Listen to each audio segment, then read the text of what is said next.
Welcome to Beyond the Document, a podcast from Formpipe, where we discuss everything that is output, document, and customer communication management.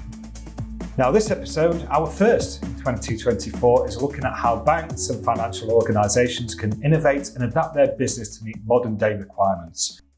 Here at Formpipe Software, we play a big role in helping meet those requirements, ensuring the best communication management are produced, and often delivering hyper-personalisation, which is moving from being a nice to have to more of a prerequisite on those beautiful RFPs that we get given. But it's the core platform that plays the main part in delivering the innovation desired and the innovation that will drive the bank forward for the next decade or even further. So joining me today to discuss this is Nelson Wootton, the CEO of SaaScada, who don't only bring innovation, but also supercharge it. So welcome to the podcast, Nelson. Thanks, Ben. Really good to be here. Yeah, and good to meet face to face here in London. Absolutely. Yeah. Now, there is only one place we can start this podcast, which is the history of SaaScada, because that as an organisation and as a core platform vendor plays such an important role, the backstory as to why you're here. So maybe you could tell everybody about that. Yeah, it started not as SaaScada, but it started back in 2013. My co-founder and I, a guy called Steve Round, he wanted to build a bank for the unbanked. At that time in the UK, we'd been through a decade already of very low interest rates. Sure. All that's over, as we know.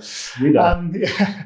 And in this kind of period around 2013, those of you long enough in the tooth might well remember this, particularly if you're close enough to financial services. The government was trying to mandate banks to kind of offer second-class current accounts to customers, right? Cheap current accounts. Yes. Yeah. And that was all about driving up financial inclusion. But we didn't really agree with that because the technology means you shouldn't be offering a second-class product, right?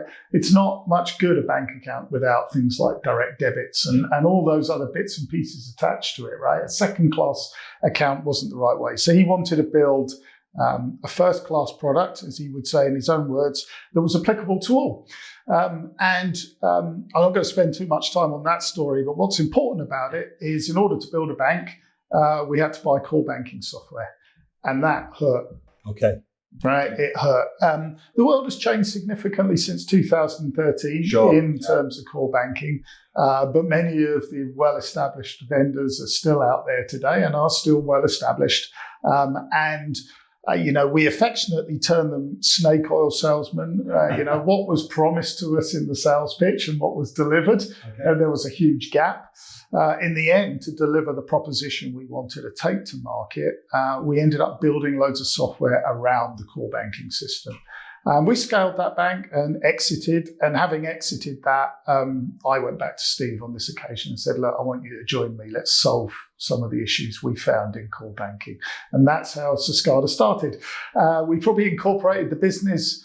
We kind of came up with the idea before exiting, so probably around 2017. Around 2019, we started work. We did what I would say to founders never do, which is we sat in a dark room and spent about 2 years building a platform without any clients. Okay, yeah. Based on your own experience. Yeah, exactly. I think it was all right to do that because we'd just come out of running a bank and knew the problems we wanted to solve. But generally, I'd say don't do that. Find a client, find a prospective client to work with to build it. Yeah. And then having done that, we quietly went into the market using our network to start signing initial clients. Some of those have become huge successes in the last couple of years. And then after that, we started raising money and going, no, we built a platform and we've got clients and we've got revenue. Now we want to expand sales and marketing. And that brings us pretty much to today.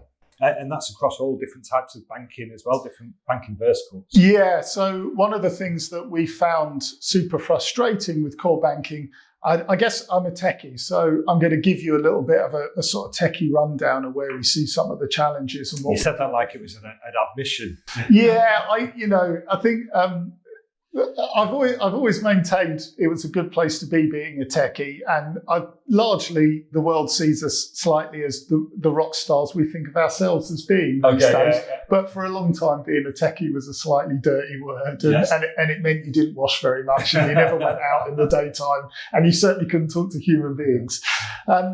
One of the things we learned about the kind of challenges core banking, especially legacy core banking platforms have, is that the behavior of an account, a loan account, a deposit account, a current account, and the account itself are very, very closely coupled together.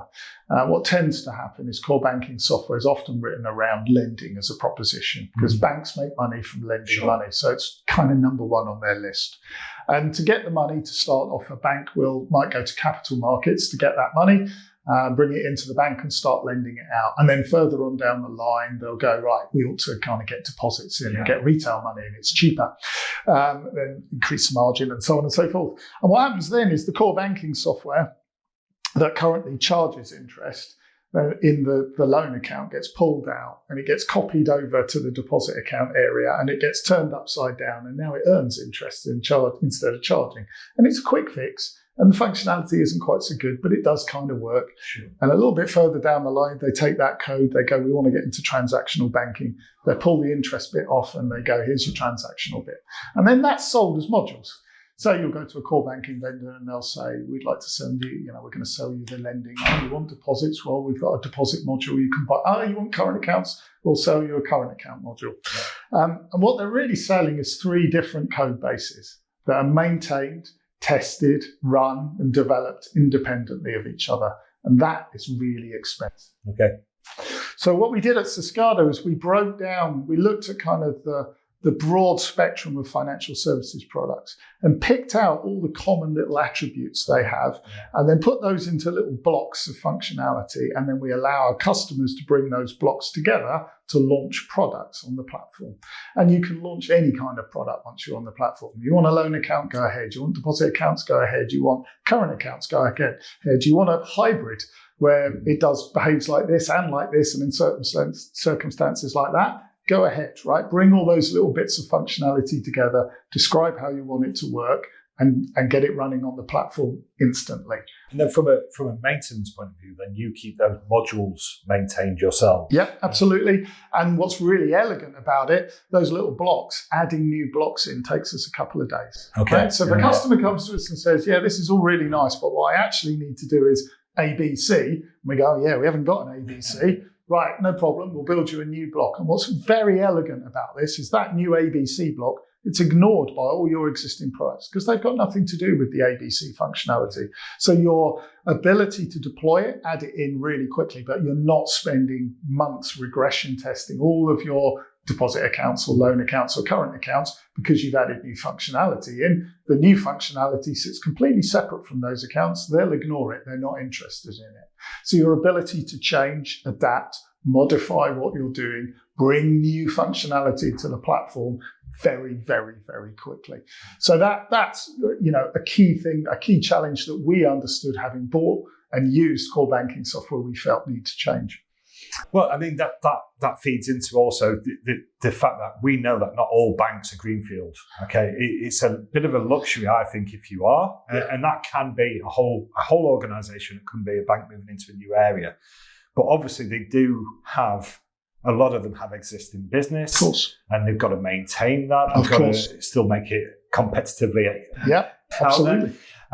So maintaining that kind of business as usual whilst also going through this digitization for an existing bank is a big challenge. So when we talk about like legacy tech, it is a way that you can also introduce your way of working to organizations with that challenge. Yeah, absolutely. So let's talk about that. So we liken a bank changing its core banking system to kind of open heart surgery while the patient's walking around. Yeah. It doesn't get any scarier than that. Nobody wants open heart surgery. You have open heart surgery because you're going to die without it.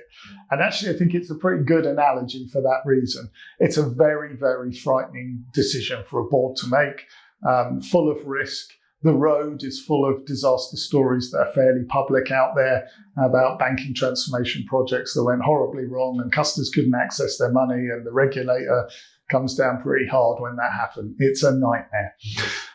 So there's a few things that we look to do to mitigate a whole load of that stuff. So quite a lot of a financial services products, a financial service businesses products, a bank or otherwise, are fairly short term. Not all of them. Some of them, current accounts, run for many years. Mortgages, clearly many years. Deposit accounts, though, tend to be 1 to 5 year products. Loan accounts often tend to be in the same sort of brackets. So what we'll encourage platforms to do, or businesses to do, is to stand our platform up alongside their existing system and run down the book on one side and run up the book on our side. So as those maturity windows come along on your deposit accounts, close them off on old platform, open up the new product on the new platform, mitigate a whole load of risk. What we tend to find is that doing that gives a bank some wins. And that's quite important. When you're doing transformation, you can't spend months and months waiting for a small success story to bubble its way back up to senior management. You need wins quickly. And wins build a kind of cultural momentum for change, which is also utterly critical. I was going to pick up on that point because I acknowledge your first words were, I'm a techie, but stepping away from the actual software used and the technical aspect, a big part that we see here is people's hearts and minds, people who are involved in the project and people who may have been familiar with the existing platform for the last 15 or 20 years of their career. So obviously making them feel comfortable and not making them feel that their role is at risk by bringing in new technology, which is actually going to safeguard the banking future.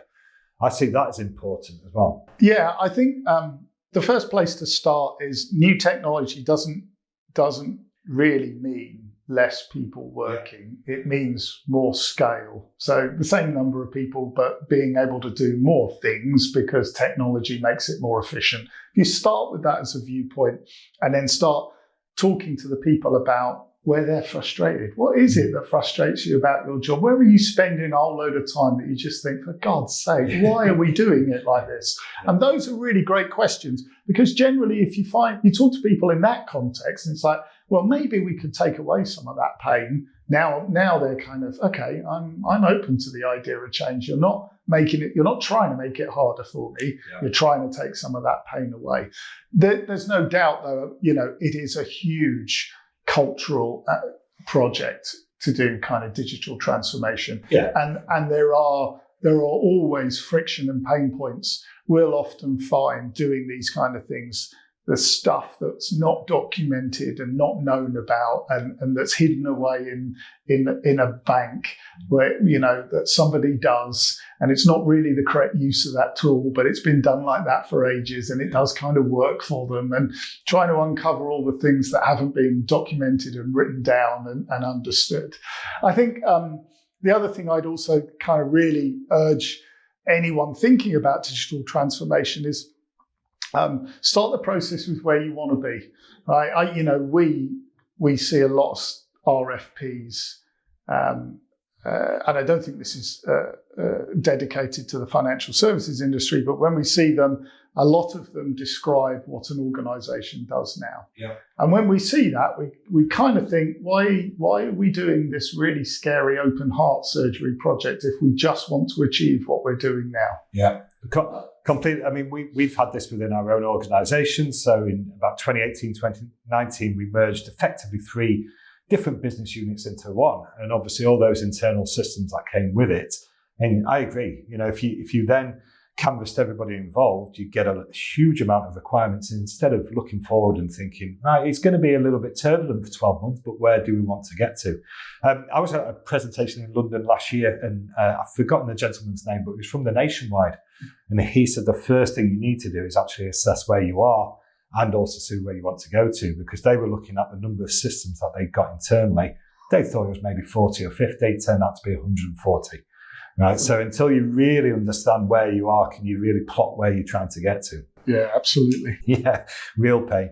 And obviously, you use that lovely phrase of open heart surgery. I mean, definitely the big bang approach. I do think those days have gone. If we can feed it into organisations, and you touched on some quick wins. Yeah, so the way we approach that is probably around the second thing that we do really uniquely in the core banking space, which is real-time data. Yes. So one of the frustrations we had when running a bank was reporting. And almost all banks will recognize and roll their eyes at this. Reporting usually involves a staggeringly large number of people working on spreadsheets, drilling out data from databases in different systems and sewing it all back together, building a bunch of graphs, and then pushing it out to senior management. And all of that stuff takes time, which means as in a leadership role in the bank, you're out of date constantly. Right, you're always out of date, and it's very difficult to reconcile all those reports against each other because they didn't all happen at exactly the same time. So one of the ways we addressed that challenge was to build a core banking system around event source architecture. I won't bore the audience with all the details of that, but ultimately what it means is that all of the transactions in our platform get stored as unstructured data. Okay.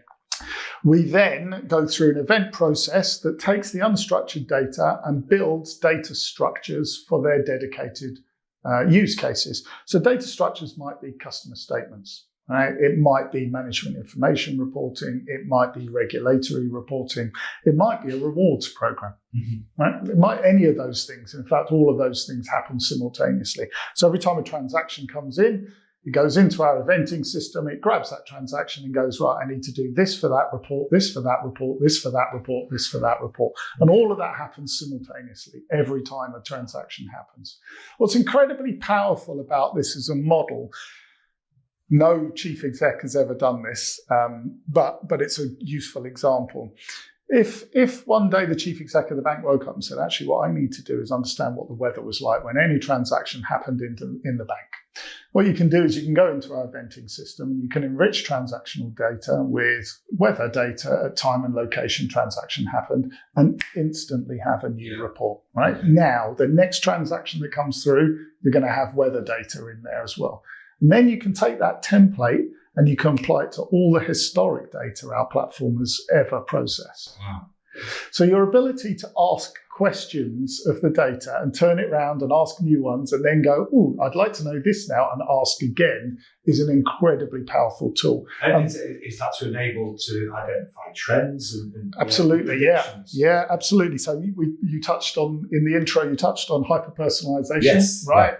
Yeah. We definitely use it for that. We use it, there's two kind of real use cases. So one, running alongside existing platforms, we can transform the output from our platform to fit in with all of your existing reporting systems. Okay, so we reduce friction in that transformation process by going, you don't have to replace all of this. You don't have to duplicate all of those things. Tell us what data that system needs. We will just make sure our output conforms to that and feeds in. Okay, so one place that we have. The really sexy stuff, where it gets super exciting, is where clients use that data to understand what their customers are doing, what's working, what's not working, and then they start to modify their products in order to kind of make them work better for customers.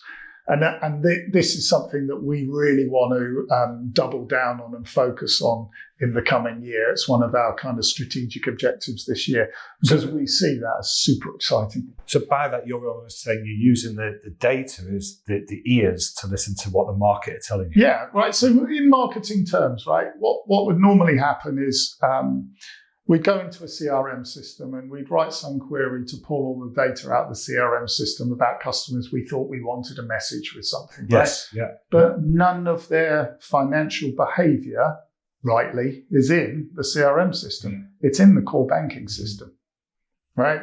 So what if I wanted to capture customers who typically write 3 checks a month? Yeah. Right. Yeah. And let's say, for example, hopefully that's not many, right? yeah, exactly, but there'll be some.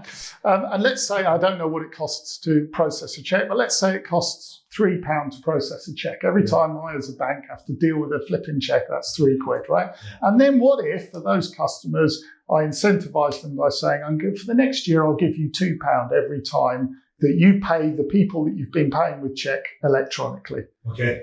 And you start to positively change behavior and incentivize your customers to do that. And that's, a year of paying the cleaner electronically instead of by check. You're never going to go back, right? So now it's suddenly easier. that are ways of looking at using that data to monitor what customers are actually doing and figuring out real tiny segments and incentivizing them so that I could have a rewards program that looks completely different from yours, because the things the bank would like me to do are completely different from the things the bank would like you to do. Yeah, brilliant. Okay. And in the same way that banks for 400 years have been using data, and back then it would have been what they actually knew about a person. Absolutely. Here we're using real-time information. Exactly. So it's a really powerful tool, and we're barely scratching the surface of it. It's super exciting. Yeah, brilliant. Okay, well, given it is only February, what do you see coming for your organisation this year? Yeah, it's all going to be about data. So it's going to be it's going to be another good year from a growth point of view. Super exciting. We're continuing to grow across Europe, which is really great. We're starting to get some traction in the Middle East now as well.